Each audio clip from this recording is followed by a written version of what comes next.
সন্দেশখালীতে শাহজাহান ও তার শাগরেদদের বিরুদ্ধে সাধারণ মানুষের জমি দখলের ভুরি ভুরি অভিযোগ উঠেছে। এ নিয়ে পুলিশের কাছে বারংবার অভিযোগ জানালেও মেলেনি কোনো সুরাহা। এই অবস্থায় সিবিআইয়ের দেওয়া ইমেল আইডিতে অভিযোগ জানাচ্ছেন সন্দেশখালীর জমিহারা মানুষেরা। সিবিআইয়ের কাছে জমি সংক্রান্ত প্রায় ৮০০টি অভিযোগ জমা পড়েছে বলে সূত্রের খবর।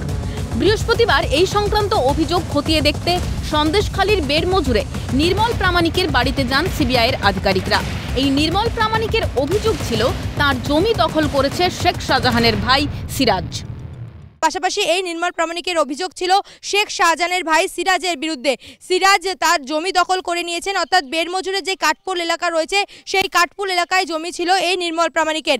সেই জমি অর্থাৎ চাষের জমি দখল করে নিয়েছে সিরাজ। পুলিশকে জানিয়েও কোনো লাভ হয়নি এবং এখানে যে ক্যাম্প করা হয়েছিল সেই ক্যাম্পেও জানিয়ে কোনো লাভ হয়নি।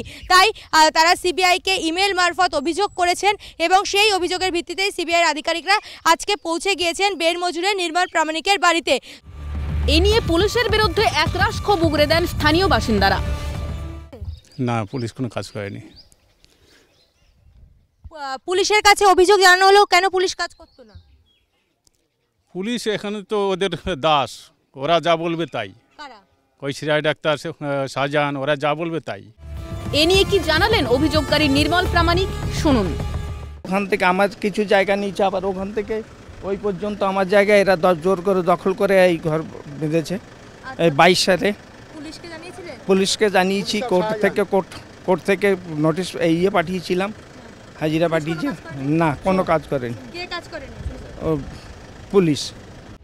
জমি দখলের তদন্তে সিবিআইয়ের এই তৎপরতায় সন্দেশখালীর জমিহারারা সুবিচার পান কিনা সেটাই এখন দেখার। ক্যামেরায় গোপাল সেনের সঙ্গে রেশমি দাসের রিপোর্ট, ক্যালকাটা নিউজ।